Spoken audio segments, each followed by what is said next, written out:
সূরা ফাতিহা ৭ বার পরে তেলে ফু দিয়ে নাভিতে দিয়ে ঘুমালে কি হয় জানলে আপনি অবাক হয়ে যাবেন।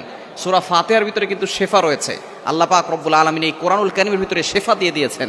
আল্লাহ পাক রব্বুল আলামিন নিজেই বলে দিয়েছেন ১৫ নম্বর পারা ৯ নম্বর পৃষ্ঠার ২ নম্বর লাইন সূরা বানী ইসরাঈলের 82 নম্বর আয়াতে আল্লাহ বলছেন ওয়ানুনাজ্জিলু মিনাল কুরআনি মা হুয়া শিফাউন ওয়া রাহমাতুল লিল মুমিনিন।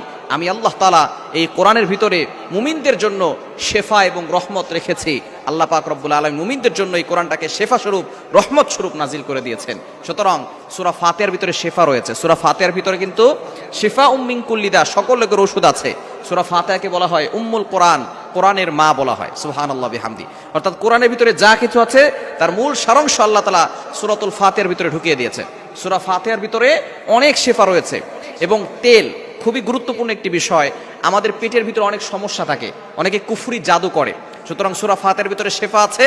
আপনি তেলের ভিতরে আয়ুর্বেদ শাস্ত্র যারা আছে, চিকিৎসা বিজ্ঞান, তারা বলছে তেলের ভিতরে নারকেল তেলটা ব্যবহার করবেন, তাহলে বেশি উপকার পাবেন। এবং অন্যান্য তেল ব্যবহার করতে পারেন, তবে নারিকেল তেলে বেশি উপকার পাওয়া যায়। যদি আপনি নারিকেল তেলের ভিতরে সূরা ফাতিহা ৭ বার পরে ফু দিয়ে সেই কিছু তেল, কয়েক ফোঁটা তেল, ২ থেকে ৩ ফোঁটা তেল যদি আপনি নাভিতে নিয়ে রাখতে পারেন, ১ নাম্বার আপনার পেট ব্যথা আল্লাহর রহমতে ভালো হয়ে যাবে। সূরা ফাতিহার ভিতরে যে শেফা আছে, এটা যে কত পাওয়ারফুল একটি দোয়া আপনি বুঝতে পারবেন। কোরআনের মুজিজা আপনি জানতে পারবেন।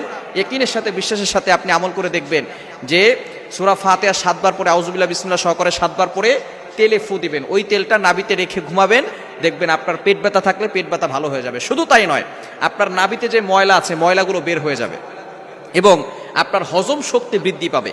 হজম শক্তি, যাদের হজম শক্তি কম, হজম শক্তি যদি কম হয় তাহলে কিন্তু আস্তে আস্তে খাবারগুলো ভিতরে গিয়ে আস্তে আস্তে শরীর কষা হয়ে যায়।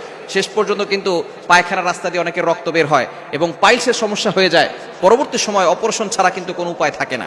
এজন্য হজম শক্তি যাদের কম, এই তেলটা যদি পানিতে সূরা ফাতিহা পড়ে ৭ বার পরে তেলে ফু দিয়ে সেটা যদি নাভিতে রাখা হয়, এভাবে ঘুমালে দেখবেন আপনার হজম শক্তি বৃদ্ধি পাবে। সুতরাং পেটের ব্যথা দূর হবে, ময়লা দূর হবে, হজম শক্তি বৃদ্ধি পাবে। শুধু তাই নয়, আল্লাহ পাক রব্বুল আলামিন আরো বড় ধরনের রোগ থেকে আপনাকে হেফাজত করবেন। এজন্য এই সূরা ফাতিহার ভিতরে শেফা রয়েছে, এটা পড়ে আপনি ফু দিয়ে আপনি এভাবে আমল করে কয়েকদিনের ভিতরে আপনি ফলাফল পেতে পারবেন। সূরা ফাতিহার ভিতরে অনেক শেফা রয়েছে। নবীজি সাল্লাল্লাহু আলাইহি ওয়াসাল্লাম নিজে জানিয়ে দিয়েছেন। নবীজি সাল্লাল্লাহু আলাইহি ওয়াসাল্লামকে একবার বিচ্ছু কামড় দিয়েছে। নবীজি সাল্লাল্লাহু আলাইহি ওয়াসাল্লাম আম্মাজান আয়েশা রাদিয়াল্লাহু তাআলা আনহা লবণ পানি ঢালছেন আর নবী সাল্লাল্লাহু আলাইহি ওয়াসাল্লাম সূরা ফাতিহা পড়েছেন, সূরা ফালাক সূরা নাস পড়ে ফু দিয়েছেন। ফু দেওয়া শেষ, পানি ঢালাও শেষ, নবীজি সাল্লাল্লাহু আলাইহি ওয়াসাল্লামের হাত একেবারে সুস্থ হয়ে গেছে, ব্যথা দূর হয়ে গেছে। সুতরাং এজন্য আমরা ইয়াকিনের সাথে, বিশ্বাসের সাথে যদি আমরা আমল করতে পারি, অবশ্যই আল্লাহর পক্ষ থেকে সাহায্য আসবে।